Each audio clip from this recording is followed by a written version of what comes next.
She was scrolling through her dating app at 11:47 p.m. on a Tuesday night, exhausted from another 16-hour day of juggling her job as a nurse and raising her 10-year-old daughter alone. 3 years had passed since her divorce, and the loneliness was eating her alive. That's when the message appeared. From a man whose profile picture showed kind eyes and a gentle smile. "You have the most genuine smile I've ever seen," it read. "I'd love to get to know the woman behind it." 6 months later, that same message would become the first link in a chain that nearly destroyed her life completely. What started as sweet late-night conversations about dreams and fears turned into blackmail, public humiliation, and a suicide attempt that her daughter would witness firsthand. But what happened when the FBI finally caught her tormentor, and what they discovered about his other victims, will shock you to your core. Before we go deeper, let us know in the comments where you're watching from. We'd love to hear from you. And if you're new here, click on the subscribe button so you never miss any of our upcoming videos. Rebecca Martinez was 31 years old when she decided to give love another chance. Working as a registered nurse at Denver General Hospital, she spent her days caring for others while her own heart remained carefully guarded behind walls built from the pain of her divorce. Her ex-husband Michael had left her for a younger woman when their daughter Sophia was just 7 years old, taking with him not just their marriage, but Rebecca's faith that she was worthy of being loved. The divorce settlement left her with their small house in Aurora, enough child support to cover the basics, and a mountain of self-doubt that seemed to grow taller with each passing lonely evening. Rebecca's days followed a relentless routine that left little room for romance or even friendship. Her shifts at the hospital were brutal. 12-hour stretches of monitoring patients, administering medications, and dealing with life-and-death situations that drained every ounce of emotional energy she possessed. She would come home to Sophia around 7:30 in the evening, help with homework while heating up whatever frozen dinner she could find in their freezer, supervise bath time, read bedtime stories, and then collapse on her living room couch with a glass of cheap wine and whatever mindless television show could distract her from the silence. The silence was the worst part. The absence of adult conversation, of shared laughter, of someone asking how her day went and actually caring about the answer. Sophia was Rebecca's world, but even the most devoted mother needs something beyond the love of her child. Rebecca found herself watching other couples at the grocery store, couples holding hands while they debated between different brands of cereal, couples who had someone to share the mundane moments of life with. She missed having someone to text during her lunch breaks, someone to call when she encountered a difficult patient, someone to curl up next to when the loneliness felt like it might consume her entirely. Her sister Carmen kept encouraging her to start dating again, but the thought terrified Rebecca more than any medical emergency she had ever faced. "You're still young, Rebecca," Carmen would say during their weekly phone calls. "You're beautiful, you're intelligent, you save lives for a living. Any man would be lucky to have you." But Rebecca couldn't see what Carmen saw. When she looked in the mirror, she saw a woman whose husband had chosen someone else, someone younger, prettier, more exciting. She saw stretch marks from pregnancy, worry lines around her eyes from working night shifts, and hands that were constantly dry from washing them dozens of times each day.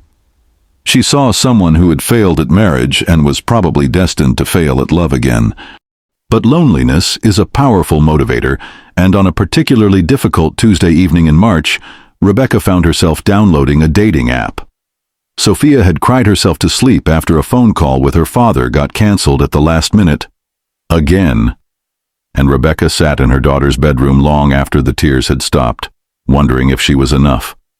Enough as a mother, enough as a woman, enough as a human being to deserve happiness. The wine she had consumed with dinner made her brave enough to create a profile, choosing photos that showed her genuine smile and writing a bio that was honest without being desperate. Single mom, nurse, believer that everyone deserves a second chance at happiness, she typed, then spent 20 minutes second-guessing every word before finally hitting publish.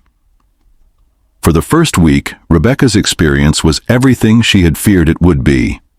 Men who clearly hadn't read her profile sent generic messages asking if she wanted to hook up. Others sent inappropriate photos within the first few exchanges or made crude comments about what they wanted to do to her body. She was about to delete the app and resign herself to a life of solitude when a message appeared that made her pause. "Hi, Rebecca. I hope you don't mind me reaching out. Your profile says you're a nurse, and I have such deep respect for people in the medical field.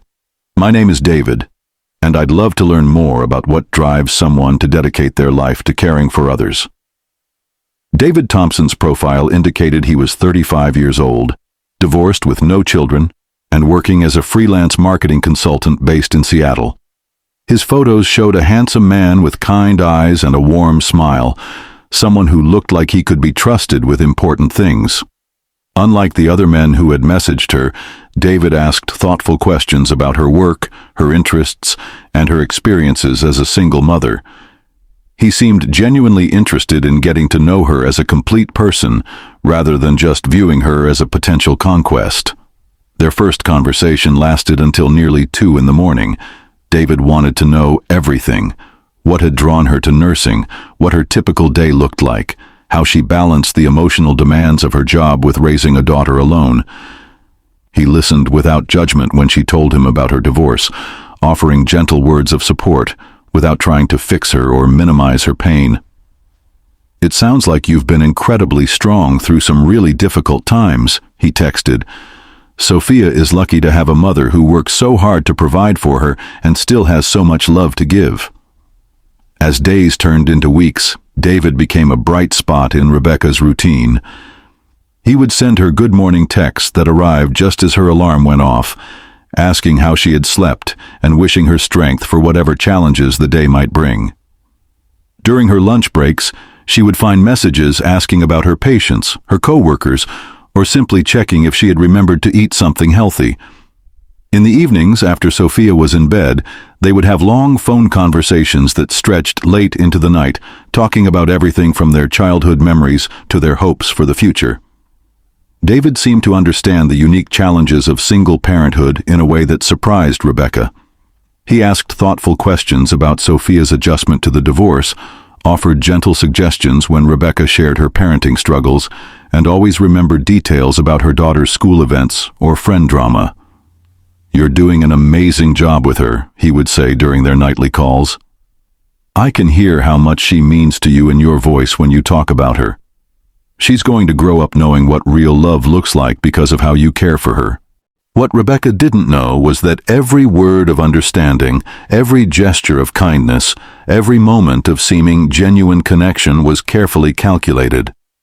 The man she knew as David Thompson was actually Carlos Rivera, a 28-year-old from Phoenix who had turned romance scamming into a profitable business. He had studied the psychology of lonely single mothers like a scientist, learning exactly what they needed to hear to feel valued, understood, and loved. Carlos had dozens of fake profiles across multiple dating platforms, each one carefully crafted to appeal to a specific type of vulnerable woman, and he managed conversations with over 40 victims, simultaneously using a complex system of spreadsheets and automated responses. Carlos understood that successful romance scams weren't just about money. They were about emotional manipulation on a level so sophisticated that victims would willingly destroy their own lives to maintain the illusion of love. He had perfected the art of making women feel special, while keeping them at just enough emotional distance to maintain their desperation for more contact.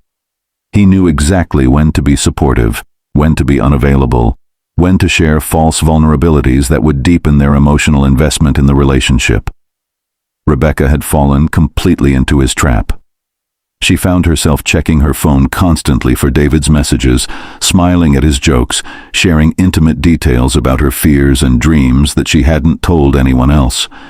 She told him about her worry that Sophia was struggling more with the divorce than she let on, about her fear that she wasn't a good enough mother, about her secret dream of someday going back to school to become a nurse practitioner. David listened to everything with perfect empathy and encouragement. making Rebecca feel heard and valued in a way she hadn't experienced in years. "I think about you all the time," David texted one evening after they had been talking for 3 months.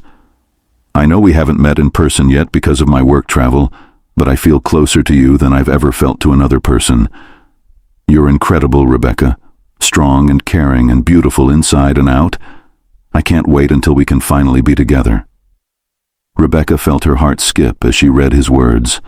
For the first time since her divorce, she felt like maybe, just maybe, she deserved to be loved by someone who truly saw and appreciated her. But love built on lies has no foundation, and Rebecca was about to learn that the man she had given her heart to was not just a stranger. He was a predator who had been patiently waiting for the perfect moment to reveal his true intentions. By late June, Rebecca's relationship with David had become the most important part of her daily routine. They talked every morning before she left for work, exchanged texts throughout her shifts at the hospital, and shared long, intimate phone conversations every evening after Sophia went to bed. He had become her closest confidant, the person she turned to when she had a difficult day with a patient, when she worried about Sophia's struggles at school, or when she simply needed someone to remind her that she was valued and loved. The loneliness that had consumed her for 3 years had been replaced by a warmth and happiness she thought might be too good to last. David's work as a marketing consultant seemed to require constant travel, which explained why they hadn't been able to meet in person despite 4 months of increasingly intimate conversations. He was always apologetic about missed opportunities, a client emergency in Portland, a family situation that required him to fly to his hometown in Ohio, a conference in Las Vegas that got extended at the last minute. But instead of raising suspicions, his explanations only made Rebecca more understanding and patient. "I hate that we keep missing each other," he would say during their nightly phone calls. "But when we finally do meet, Rebecca, it's going to be perfect. What we have is so special, so real. I don't want to rush it and risk ruining something this beautiful." Their conversations had naturally evolved to become more intimate as the summer progressed. David would tell Rebecca how beautiful he thought she was, how much he admired her strength and compassion, how lucky he felt to have found someone who understood his heart so completely. "I love the way you laugh when you're really happy," he would say during their late-night calls. "I love how passionate you get when you talk about your patients.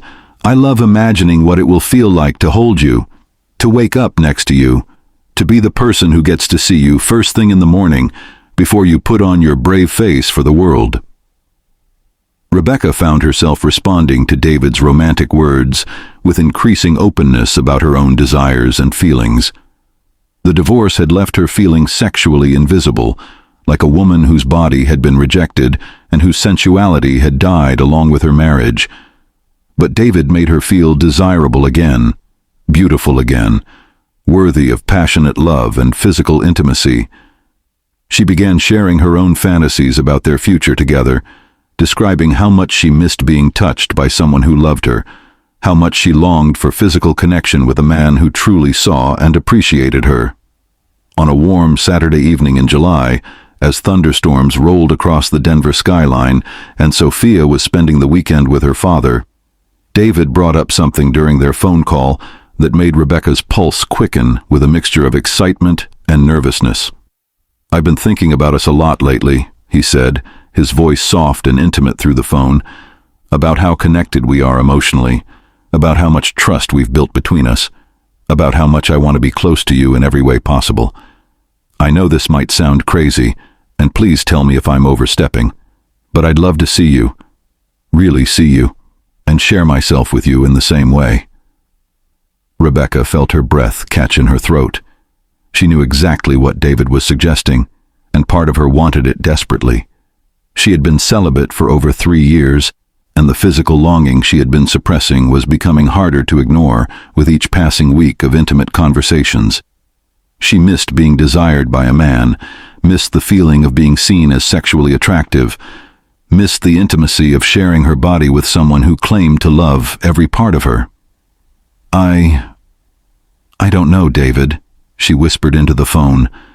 "I've never done anything like that before. What if it's not secure? What if someone could see or record it somehow? Rebecca, sweetheart, you know I work with technology every day for my job. David's voice was gentle and reassuring. I know exactly how to make sure our conversation stays completely private. There are secure apps that use end-to-end encryption, ways to connect that leave absolutely no digital trace. I would never ask you to do something that could put you at risk. You mean everything to me. I love you too much to ever let anything bad happen to you because of something I suggested. Those 3 words, I love you, hit Rebecca like a physical blow to her chest. It was the first time David had said them directly, and hearing them made her feel like she was floating above her own body. This wonderful man loved her, had chosen her above all others, wanted to share the most intimate parts of himself with her. How could she not trust him completely? How could she not show him that she loved him just as deeply? But you promise me, Rebecca said, her voice trembling with emotion and desire. Promise me that this stays between us, that no one will ever know about this except you and me. I have Sophia to think about, my job at the hospital, my reputation in the community. I promise you with everything I have, David replied, and Rebecca could hear what sounded like genuine emotion in his voice. This is about us, about our love, about the connection we've built together. No one else exists when we're together, Rebecca. It's just you and me, and that's how it will always be. You're safe with me, you're loved with me, and after tonight, we'll be connected in a way that nothing can ever break.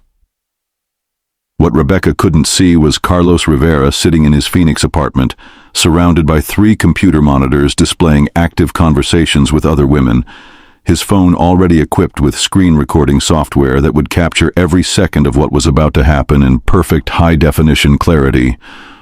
What she couldn't know was that this moment had been his goal from the very beginning, that every understanding word, every romantic gesture, every declaration of love had been carefully designed to lead her to this exact point of vulnerability. The video call lasted 18 minutes. For Rebecca, it was 18 minutes of feeling beautiful, desired, and deeply connected to the man she believed loved her completely. She shared herself with David in ways she hadn't shared with anyone since her marriage ended, feeling empowered by his words of appreciation and arousal, believing she was strengthening the emotional bond they had built over 4 months of constant communication. For Carlos, it was 18 minutes of collecting high-quality video footage that would serve as ammunition for the next phase of his plan. For 3 days after their intimate video call, David was more attentive and romantic than ever. He sent Rebecca flowers at the hospital with a card that read, "Thank you for trusting me with your beautiful heart and soul." He called her multiple times throughout each day just to tell her how incredible she had been, how much their connection meant to him, how lucky he felt to have found someone willing to share herself so completely. Rebecca felt like she was walking on clouds, convinced that their relationship had reached a new level of intimacy and trust that would bond them together forever. Then, on Wednesday morning, everything changed. Rebecca was reviewing patient charts during her lunch break when her phone rang. David's name appeared on the screen, but when she answered, the voice that came through was completely different from the warm, loving tone she had grown accustomed to. It was cold, businesslike, and utterly terrifying. "Well, Rebecca," the voice said, and she realized with growing horror that while it was definitely David speaking, he sounded like a completely different person. "I have to say, you put on quite a show the other night. 18 minutes of high-definition footage that I think your colleagues at the hospital would find very interesting, and I'm sure your daughter Sophia would love to see what mommy does for fun when she thinks no one is watching." Rebecca felt like she was falling through space, her stomach lurching as her brain tried to process what she was hearing. What? What are you talking about? David, what's wrong with you? This isn't funny. You're scaring me." "My name isn't David, sweetheart," Carlos continued, enjoying the sound of panic in her voice, "and our relationship was never quite what you thought it was. But don't worry, this doesn't have to get messy. All I need from you is a small financial favor. Think of it as payment for keeping our little video private. I think $10,000 is a fair price for protecting your reputation and your daughter's innocence, don't you?" The words hit Rebecca like physical blows, each one stealing more of her ability to breathe or think clearly. This couldn't be happening. This had to be some kind of nightmare, or a cruel joke, or anything other than the devastating betrayal it appeared to be. "I don't have $10,000, she whispered into the phone, her voice barely audible. "I'm a single mother living paycheck to paycheck. I don't have savings. I can't just—" "Then you better figure it out," Carlos interrupted, his voice now completely devoid of any warmth or kindness. "Because if I don't receive that money within 1 week, your video becomes public. And trust me, Rebecca, I know exactly where to post it so that everyone in your world will see it. Your coworkers, your neighbors, your daughter's teachers and classmates' parents, everyone will know what a slutty nurse does when she thinks no one is watching." Rebecca felt bile rising in her throat as the full scope of her situation became clear. The man she had fallen in love with, had trusted with her deepest secrets, had shared her body with, had never existed at all. She had been manipulated by a stranger who had seen her loneliness as an opportunity for exploitation, her vulnerability as a weakness to be weaponized against her. "Please," she sobbed into the phone. "Please don't do this to me. I'll pay you what I can. I'll find a way to get some money. Just please don't put that video online." 1 week, Rebecca, $10,000. And if you're thinking about being clever, if you're thinking about going to the police or telling anyone about our arrangement, remember that I know where you work, where you live, where your daughter goes to school. I can destroy your life with a few clicks, and there's nothing you can do to stop me. The line went dead, leaving Rebecca alone in the hospital break room with the devastating realization that her search for love had led her into a trap that might destroy everything she had worked so hard to build. As she sat there, shaking uncontrollably, surrounded by the sounds of a busy hospital and the normal activities of people whose lives hadn't just exploded into chaos, Rebecca began to understand that her nightmare was just beginning. If this part is making sense, drop a comment with, "I'm still here." Let's see who's really watching to this point. Rebecca didn't sleep for the next 4 days.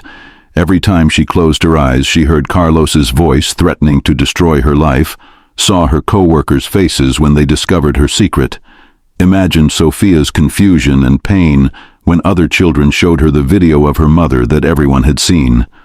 She moved through her shifts at the hospital like a ghost, mechanically checking on patients while her mind raced through increasingly desperate scenarios for finding $10,000 she didn't have. Her hands shook so badly while administering medications that her supervisor asked if she was feeling ill, and Rebecca had to excuse herself to the bathroom where she threw up from the stress and panic that were consuming her from the inside out. Rebecca's financial situation was even more dire than she had initially realized. Her savings account contained exactly $437, money she had been setting aside for Sophia's birthday party next month. Her checking account had enough to cover their rent, utilities, and groceries for the next 2 weeks, but nothing beyond the basic necessities of survival. She had deliberately avoided credit cards after her divorce, having seen too many single mothers drown in debt, which meant she had no access to quick cash through borrowing. Her retirement account from the hospital had perhaps $3,000, but early withdrawal would involve penalties and paperwork that would take weeks to process. Carlos called her every single day, his voice becoming more threatening with each conversation. "Time's running out, Rebecca," he would say, clearly enjoying the sound of her desperation. "I hope you're not planning to disappoint me, because the consequences will be very public and very permanent." When Rebecca tried to explain her financial limitations, tried to negotiate for more time or a smaller amount, Carlos would laugh and describe in graphic detail exactly where he planned to post her video and how he would make sure it reached every person in her professional and personal life. Desperate and running out of options, Rebecca began liquidating everything she could. She sold her grandmother's wedding ring to a pawn shop for $800, tears streaming down her face as she handed over the last piece of jewelry that connected her to her family's history. She listed her laptop, her television, and every piece of electronics she owned on online marketplaces, accepting ridiculously low offers from buyers who could sense her desperation. She worked extra shifts at the hospital until she was barely functioning from exhaustion, picking up overtime whenever it was available and saying yes to every additional responsibility that came with extra pay. After 5 days of frantic effort, Rebecca had managed to scrape together $4,300. She called Carlos with the pathetic hope that her effort would earn some mercy, some recognition that she had tried her best to meet his impossible demands. "I have $4,300, she told him, her voice hollow with defeat. "It's everything I have in the world. Every possession I could sell, every extra hour I could work, every penny I could find. Please take it and leave me alone. I have nothing left to give you." Carlos's laughter was cruel and cold. "Oh, Rebecca, you sweet, stupid woman. This was never about the money. This was about power, about showing you exactly how helpless you really are. But since you've been such a good sport, I'll tell you what I'm going to do. I'll take your pathetic $4,000 as a down payment, and you can pay me the remaining $6,000 next month. Think of it as a subscription service. You pay, your secret stays safe, and everyone stays happy." The realization that Carlos would never stop, that he would continue demanding money for the rest of her life, broke something fundamental in Rebecca's spirit. She wasn't just being blackmailed for one payment. She was being enslaved to a predator who would drain every resource she had and then demand more. Every dollar she earned, every sacrifice she made for Sophia, every hope she had for their future, was now at the mercy of a man who saw her pain as entertainment and her desperation as profit. Rebecca transferred the money to Carlos's account, but instead of relief, she felt only a deeper despair. She had given a stranger everything she had, and it wasn't enough. It would never be enough. She was trapped in a cycle of exploitation that would continue until she had nothing left to lose, except her life. Over the following weeks, as Carlos continued his threats and demands, Rebecca began having thoughts that terrified her, thoughts about how much simpler everything would be if she just disappeared. If she wasn't there to make payments anymore, maybe Carlos would leave Sophia alone. Maybe her sister Carmen would take Sophia in and give her the stable, secure life she deserved, far away from the shame and chaos that Rebecca had brought into their world. Rebecca started researching methods of suicide with the same methodical approach she brought to her nursing duties. She looked up information about overdoses, about car accidents that might appear unintentional, about ways to ensure that her death would look like anything other than what it really was, an escape from shame and terror that had become unbearable. She wrote letters to Sophia that she planned to leave behind, trying to explain her decision without revealing the truth about why she felt like she had no other choice. "Mommy loves you more than anything in the world," she wrote through tears that blurred her vision. "Sometimes grown-ups make mistakes that can't be fixed, and the only way to protect the people we love is to go away forever." The breaking point came on a Tuesday evening in late August. Sophia was at her father's house for their court-mandated visitation, which meant Rebecca was alone with her thoughts and her terror for the first time in weeks. Carlos had called earlier demanding another payment, threatening to post her video on social media platforms where Sophia's classmates would inevitably see it, describing in graphic detail how he planned to ruin both their lives if she didn't come up with more money. Rebecca sat in her empty house, surrounded by the bare spaces where she had sold her furniture to meet his previous demands, and realized that she couldn't survive another day of this psychological torture. Rebecca took every sleeping pill she had in her medicine cabinet, washing them down with the bottle of wine she had been saving for a special occasion that would never come. As the medication began to take effect, she felt a strange sense of peace for the first time in months. The constant fear was finally going to end. The shame was going to stop eating her alive from the inside out. Sophia would be better off without a mother who had been stupid enough to trust a predator with intimate images that could be used to destroy their lives forever. But fate, or perhaps Sophia's intuitive understanding that something was terribly wrong, intervened in a way that Rebecca had never expected. Sophia had been feeling anxious at her father's house, missing her mother and worrying about the changes she had noticed in their lives. The missing furniture, the cheap dinners, the way Rebecca seemed to be disappearing into herself more each day. She convinced her father to bring her home early, saying she had forgotten a school project that was due the next morning.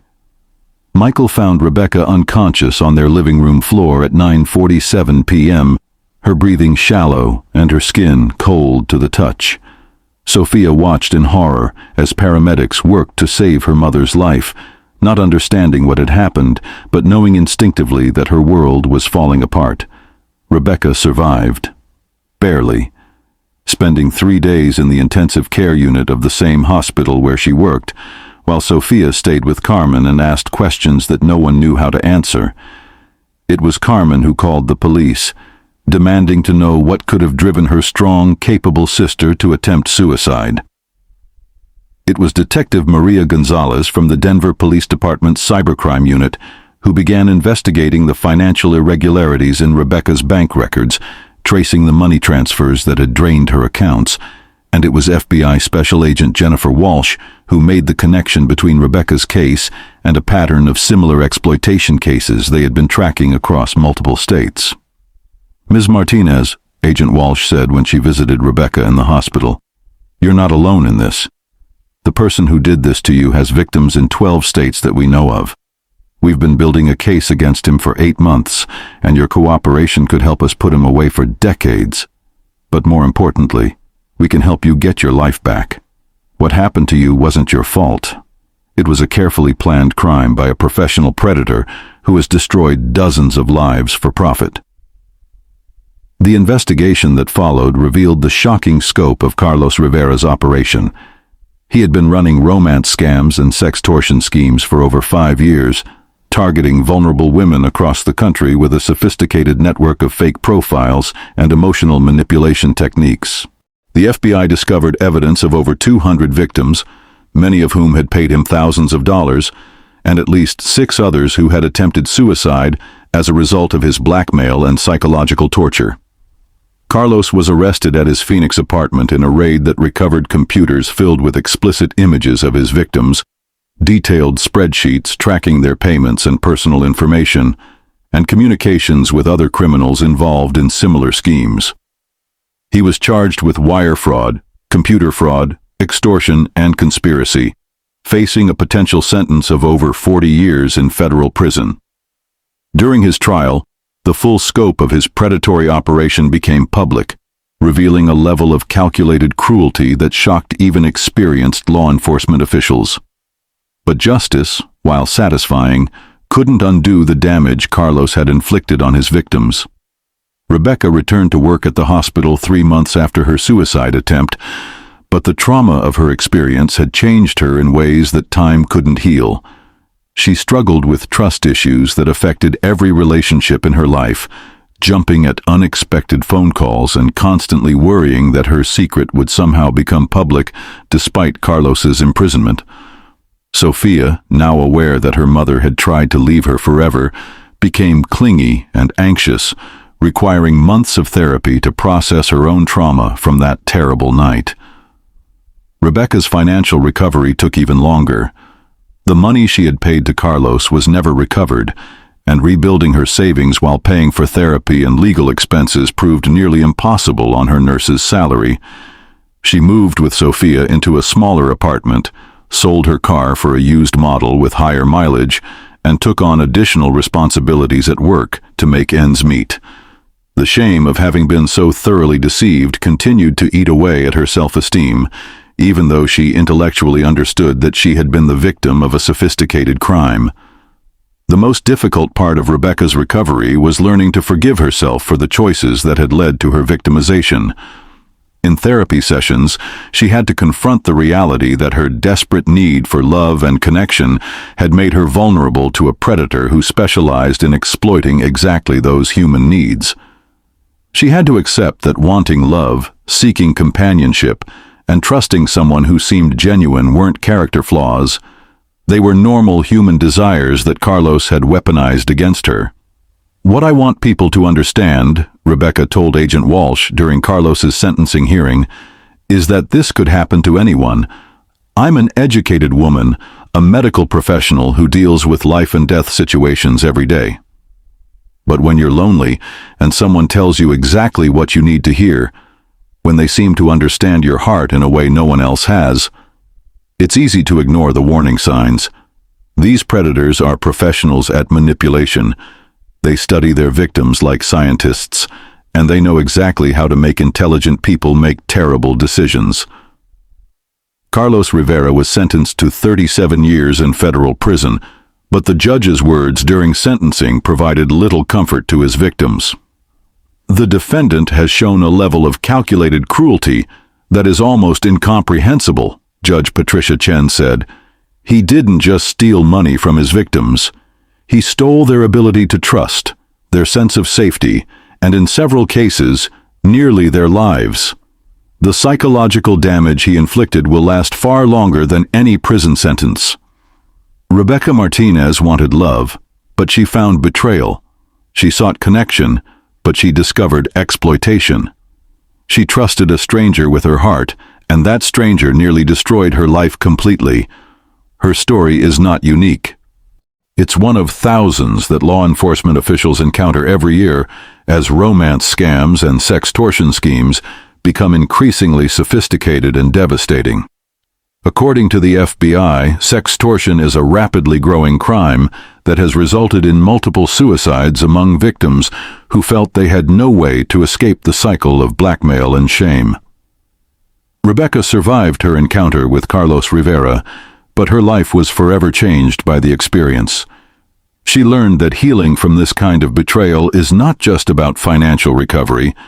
It's about rebuilding your ability to trust yourself and others after someone has weaponized your most basic human needs against you. She learned that seeking love and connection are not weaknesses to be ashamed of, but fundamental human desires that predators exploit precisely because they are so universal. Today, Rebecca works with law enforcement agencies to educate other potential victims about romance scams and sextortion schemes. She speaks at community events and online safety seminars, sharing her story despite the personal cost, because she knows that awareness is the best defense against predators like Carlos. "If my experience can prevent even one person from going through what I went through," she says, "then maybe something positive can come from the worst period of my life." The FBI reports that over 20 minors have committed suicide because of sextortion scams in recent years, and the numbers for adult victims are likely much higher, but often go unreported due to shame and fear. Rebecca's story reminds us that in our digital age, not everyone online is who they claim to be, and the search for love can sometimes lead to predators who view human vulnerability as an opportunity for profit. If you or someone you know is experiencing online exploitation, please reach out for help. You are not alone, and it is not your fault. Thank you for watching. Don't forget to subscribe for more stories like this, and remember, in a world where technology can be used to harm, the most powerful weapon we have is awareness and the courage to speak up when something feels wrong.